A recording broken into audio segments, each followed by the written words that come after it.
আমার ছেলে হঠাৎ করে অ্যাজমা রোগে এটা আক্রান্ত আছে। আমি ছেলে নিয়ে ডাক্তার বাড়ি যাই। ওই জায়গা থেকে আমি গ্যাস দিয়ে আসি, প্রায় ওখানে আমার 1 ঘন্টা কাটায়।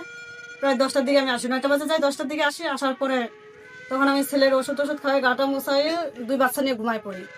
শুয়ে পড়ছি, শুয়ে পড়ার পরে সন্ধ্যা ওই বাচ্চারা ঘুমাইছে, তাও আধা ঘন্টা লাগেছে। পরে 10:30টার দিকে আমার রুমে আসছে।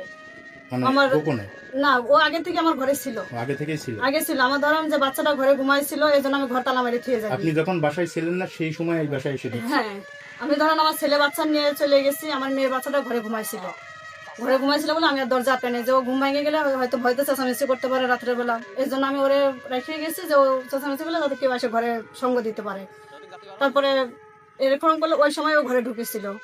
ঘরে ঢুকলে আমি ঘরে ঢুকে মনে করেন দরজা আটকে দিছি, আটকে দিয়ে বাচ্চাদের নিয়ে শুয়ে পড়ে ঘুমাবো। সেই টাইমে ও আমার পায়ের কাছে এসে জড়াজড়ি করে, পায়ের কাছে এসে উপরে বেড়ে পড়ে কষ্ট যে আমি তোমার ছেড়ে দিয়ে ভুল করেছি, আমি তোমার ছাড়া বাঁচবো না, তুমি যে কোনো বিনিময়ে আমি তোমার এখন নিতে চাই।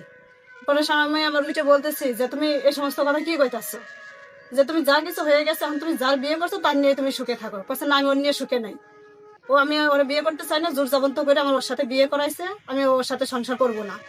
তারপরে স্বামী জোরে জোরে কথা বললো, আমার মুখটা চেপে ধরে। তখন আমি ওর চাপা দেখে আমি খুব ভয় পাই। মুখটা চেপে থেকে ধরলে তখন আমি ওর বলি যে আমি লোকজন ডাকবো, তুমি এখান থেকে চলে যাও।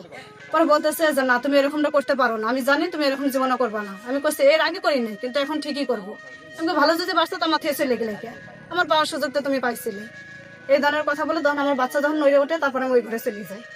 ওই ঘরে যাওয়ার পরে তখন এটা নিয়ে ও লঙ্গি খুলে আমার সাথে খুব থাকার জন্য জোরাজুরি করে। আমি কোনো রকম ওর সঙ্গ দিই না দেওয়ার পরে যখন দেখলাম যে আমি ওর সাথে আর পারতেছি না, আমার শরীরে কোল আসছে না, তখন আমি তার সাথে নত হয়ে আমি তার বোঝাই যে ঠিক আছে, তুমি যদি আমার ভালোবাসো তাহলে এখানে বসো, আমি তোমার সাথে কথা বলবো, তুমি যদি আমার কথা মতো শোনো তাহলে আমি তোমার সাথে থাকবো, নাহলে থাকতাম না। সেই কথা বললে তখন সে বসে পরে আমি করছি কি, আমার খুব টায়ার্ড লাগতেছে, তুমি নিরিবিলি বসো, আমি আমার রেস্ট নিতে দাও। তারপর ও ওখানে বসার পরে সে নিরিবিলি আমার মুখের দিকে তাকায় থাকলে আমি লাইট নিবাই দিই। নিবানের পদ্ধতি শোন আমার জড়াই নিলে আমি ওর কাছে যাই, ওর সাথে শোয়ার পরে সন্ধ্যা আমি বাধ্যতামূল হয়ে ও যখন দেখলাম যে আমার সাথে থাকার জন্য আগ্রহ করতেছে, তখন আমি ওর ওইটা হাত দিয়ে ধরে টান মেরে কেটে ফেলাই দিই। কারণ ও তো মনে করেন আমার মারার জন্য আসলো, যেভাবে আমার মুখটা ঠেসিয়ে ধরেছিল, আমার জড়াজড়ি করতেছিল, আমার এখানে মেরে ফেলাই দিল, আমার ঠিকানার মতো কেউ নাই। এই জন্য আমার নিজের জান বাঁচানোর জন্য আমার এই কাজ করতে হয়েছে। বাইসাস আপনারা এটা মনে করেন যে আজকে আমি বাচ্চাটার ঘরে রেখে গেছি, আমার মেয়েটা যদি শেয়ানা হইতো তাহলে ও তো আমার না থাকাকাল আমার ঘরে ঢুকেছে। আমি ওই ডাক্তারের কাছে 1 ঘন্টা সময় কাটিয়েছি, 1 ঘন্টা সময়ের ভিতর 5 মিনিটের ভিতর মানুষ মেরে ফেলাই দেওয়া যায়। যদি এই আমার বাচ্চাটা যদি একটা ক্ষতি করে ফেলাইতো, 4 বছর 5 বছরের বাচ্চারা ধর্ষণ হচ্ছে, তাহলে আমার মেয়ের বয়স 10 বছর চলতেছে, সেই মেয়ের ঘরে ঢুকে ঘরে তখন ছিল, ও আমার অপেক্ষায় ছিল, যদি না থাকতো আমার বাচ্চার উপর যদি চোখ যেত। না কি আগে কি সাথে কি আপনার কোনো সম্পর্ক ছিল?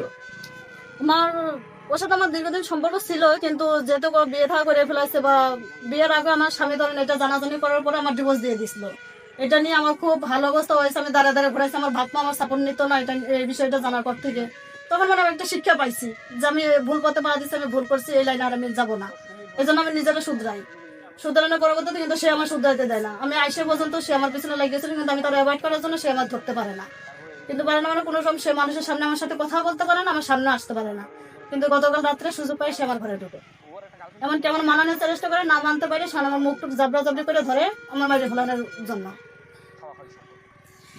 আপনি কি এখন বর্তমান যে স্বামীর ঘরে আছেন তার সঙ্গে কি আপনি ডিভোর্স হয়? হ্যাঁ, ডিভোর্স হয়েছিল। ওর বিষয়টা জানার পরে আমার স্বামী আমার ডিভোর্স দিছিল। পরবর্তীতে আবার কিভাবে এই সংসারে ফিরলা? আবার হয়েছে 2টা বাচ্চার জন্য যাই ভুলটি ক্ষমা চাই, আমি আবার এই সংসারে ফিরে আসছি যে আমি আর কখনো এই কাজ করবো না।